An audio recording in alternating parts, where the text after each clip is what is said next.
I'm actually not coming to you from New York City as usual. Today I'm at the Ponderosa, the family home in South Carolina. So you can see I'm here with General Pettigrew. He's letting his horse graze in the back. If you think that's cool, go ahead and download the app Gettysburg, A Nation Divided. Use the code Untold Civil War, no spaces, and try it out for yourself. Take your own pictures and send them to my Instagram, or use the hashtag Civil War and Augmented Reality Challenge and get featured on my Instagram page.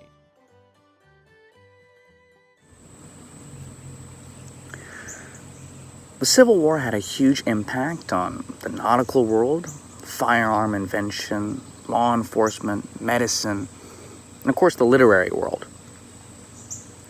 And that's what we're actually going to talk about today. We're going to do something a little bit different though. I know there's been several novels, historical novels that have come out that are based during the Civil War and have some great characters, but we're not going to focus on that. Today we're actually going to focus on fictional characters in sort of fictional plot lines that have Civil War backgrounds or are said to be civil veterans themselves.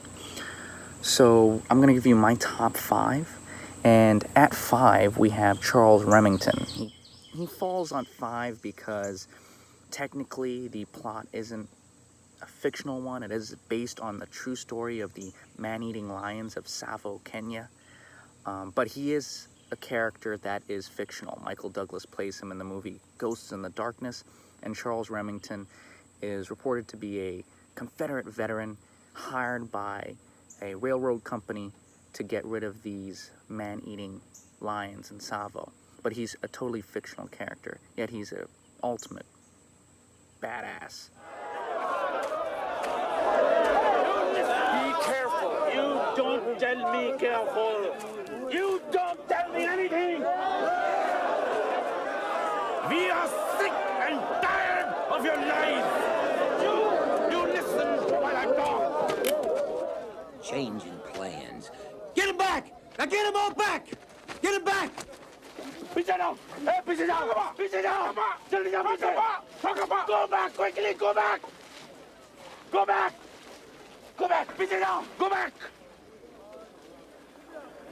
All right, you listen while I talk, because you got a question needs answering. Will I pull this trigger? You don't know all that has happened here. He will pull the trigger, Abdullah. The devil has come to Tsavo. Oh, you're right. The devil has come to Tsavo. Look at me. I am the devil. At number 4, we have Atticus Kent, or Superman. Set in an alternative universe, Superman, A Nation Divided is centered around Private Atticus Kent. Private Kent, a Kansas volunteer for the Union Army, soon finds that he is impervious to cannonballs and rebel lead. He becomes Grant's secret weapon and actually captures Robert E. Lee. He flies Lee over the bloody war carnage, lets the general see the death below, and convinces him to surrender. But of course, his masterstroke, in my opinion, would come later as he actually saves Lincoln's life at Ford's Theater. At number 3, we have Cyrus Harding, or Cyrus Smith in some translations, of Jules Verne's Mysterious Island.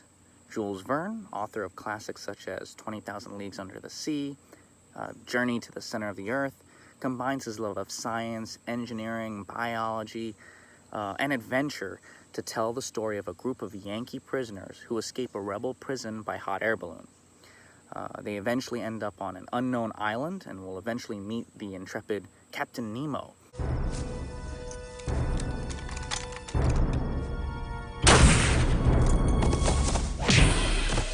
Get in, everyone, now! Herbert!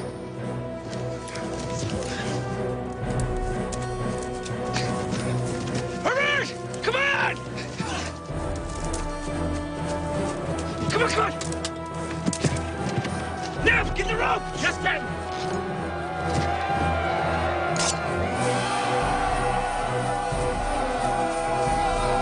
Did you see that, Captain? I killed that guy! The Union's proud of you, son. Got it, Captain! Hang on!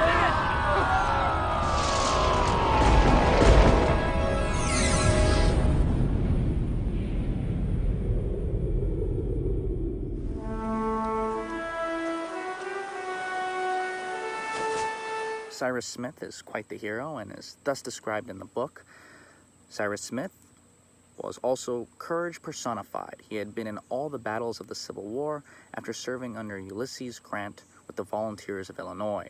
He fought at Paddock, at Belmont, Pittsburgh Landing, the Siege of Corinth, at Port Gibson, at Black River, at Chattanooga, at Wilderness, and on the Potomac, everywhere and valiantly, a soldier worthy of the general who said, "I never count my dead," and 100 times Cyrus Smith should have been among those not counted by the fierce Grant. But in all those combats, although he never spared himself, fortune always favored him until the moment he was wounded and captured on the Richmond battlefield. At 2, we have Wolverine. In the beginning of X-Men Origins, Wolverine, we see that Wolverine has served in every conflict in American military history.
Maybe he served with Lieutenant Dan's ancestors, who knows? Yeah. Well, you call those sons of bitches. Lieutenant Dan sure knew his stuff. I felt real lucky he was my lieutenant. He was from a long, great military tradition. Somebody in his family had fought and died in every single American war. And of course, at number 1, I have to say, is John Carter, Warlord of Mars. You know, if anyone could become a successful warlord on the Red Planet, it would have to be a Virginia cavalry. You are a difficult man to find, Captain John Carter. 1st Virginia Cavalry, Army of Northern Virginia, Confederate States of America. I'm Colonel Powell. Welcome to the 7th Cavalry of the United States. Excellent horseman, fine swordsman, decorated 6 times, including the Southern Cross of Honor. At 5 Forks, the company under your command nearly turned the tide. In short, a born fighter. So I hope you enjoyed that quick video. I've got plenty more planned. If you like this, go ahead and click the like icon, subscribe to the channel, and share with your friends. If this only whet your palate for Civil War history and enthusiasm, please go ahead and check out the actual podcast on Buzzsprout. It's also available on most other podcast hosts, Apple Podcasts, Google Podcasts, Spotify. We've got longer episodes on there. All sorts of topics ranging from corps badges to camels in the Civil War to the unique units of the war to daring raids like Potter's Raid. Thank you to Craig Duncan for the awesome music, and thank you for watching, and I hope you tune in next time. Thank you.